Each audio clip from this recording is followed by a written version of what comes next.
Halo teman-teman, selamat datang di channel Orbitro bersama saya Vincent. Kali ini saya nggak mereview barang tertentu, tapi saya ingin sharing tentang aksesoris penunjang yang saya pakai ketika bermain badminton. Bermain badminton itu bukan cuma tentang mencetak poin, tapi kita juga harus memperhatikan soal keamanan dan kenyamanan diri waktu main. Dan sekarang kita udah dipermudah dengan hadirnya alat-alat yang bisa mewujudkan hal itu. Di sini saya ada 4 barang yang hampir selalu saya pakai ketika main badminton. Yang pertama, ini headband. Ini ada 3 jenis. Yang pertama ini handuk. Nih, kayak gini bahannya.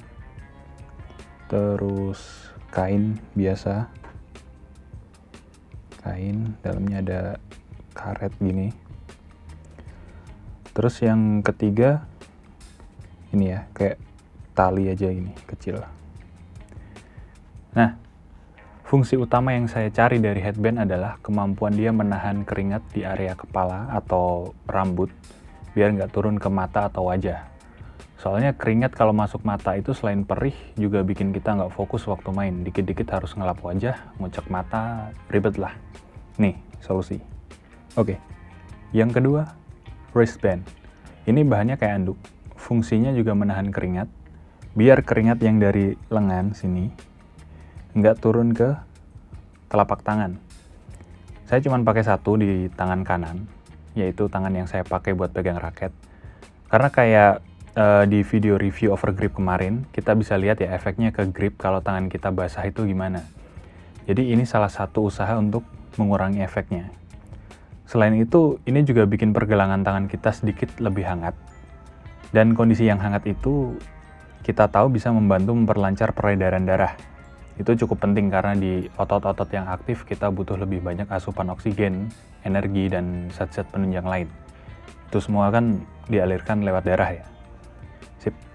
Nah, kalau yang ketiga dan keempat, ini sedikit serius ya, karena hubungannya dengan cedera. Yang pertama, ini adalah knee compression, atau biasa kita sebut deker lutut. Lalu yang ini adalah knee strap atau patella support. Dari namanya kita bisa tahu, fungsinya adalah memberikan support di area lutut.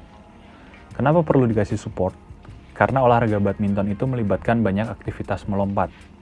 Nah, waktu melompat dan mendarat itu memberikan stres yang besar dan berulang di lutut. Salah satu akibatnya adalah terjadi yang namanya patellar tendonitis. Definisi lengkapnya kayak gini. Yang jadi penyebabnya, ya kayak yang saya sebutkan di awal tadi, stres yang berlebih dan berulang di area lutut. Selain itu ada kondisi-kondisi lain yang bisa memicu terjadinya patellar tendonitis ini. Pertama, faktor berat badan.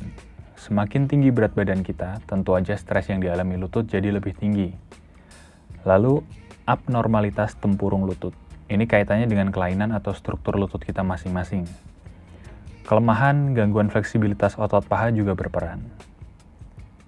Teknik kita melompat sekaligus mendarat juga penting untuk diperhatikan, buat meminimalisir resiko. Olahraga yang berlebihan juga nggak baik untuk kesehatan. Secukupnya ya teman-teman. Dan yang terakhir, olahraga di permukaan keras juga diduga bisa menjadi penyebabnya. Ini kenapa selain support, hal lain yang perlu diperhatikan adalah sepatu, teman-teman. Pastikan pakai sepatu yang memang didesain untuk badminton. Kalau udah, perhatikan juga bagian cushion, ini, dan insole-nya. Nih, kalau insole-nya udah mulai keras atau tipis, sebaiknya diganti atau dilapis lagi di bawahnya sini juga bisa ditambahin gitu ya. Sorry, kurang fokus. Oke, bisa ditambahin di bagian dalamnya sini, tambahin lagi biar agak tebal dikit, terutama bagian tumit nih. Ini yang sering bikin kaki sakit tuh di sini karena kita banyak tumpuan di sini. Banyak kok opsinya. Ada macam-macam juga harganya. Misalnya kayak gini.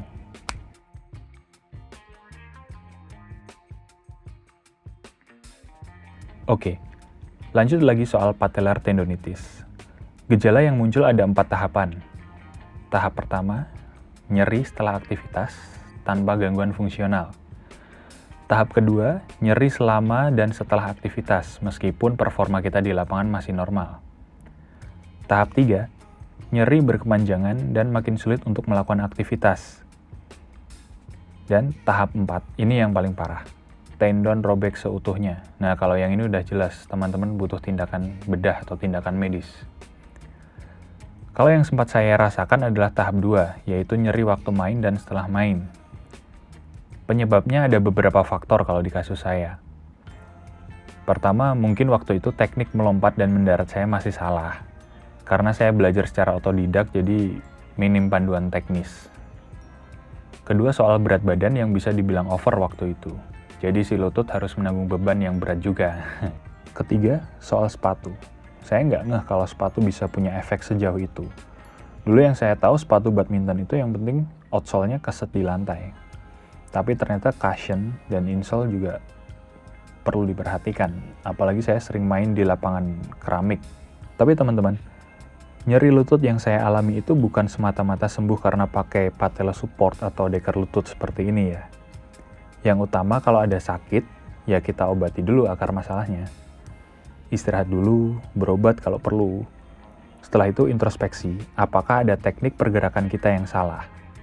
Kalau ada ya coba koreksi dulu. Bisa lihat panduan-panduan di YouTube kalau teman-teman belajar secara otodidak juga kayak saya.